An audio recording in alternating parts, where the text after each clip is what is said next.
In talking about replacements and improvements in the Kent School District, boilers are a critical piece of the building equipment in our schools and facilities. They provide hot water to allow for food preparation, cleaning, and heating our buildings. Mill Creek Middle School has not had a functioning track or field for decades.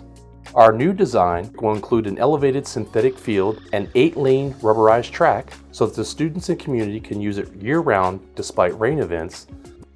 The central kitchen has commercial refrigerators and freezers, which hold hundreds of thousands of dollars of food. With the central kitchen building not currently on a backup generator, if a power outage occurs for more than 12 to 24 hours, the food would spoil, causing the district to replace at our own cost. At our Transportation Fueling Center, we are required to replace aging underground storage tanks that help our site stay in compliance with regulation and ensure that our tanks meet the latest industry standards. The new tanks will be above ground, and the new pumps will have better flow equipment, which will allow for quicker filling of buses and vehicles.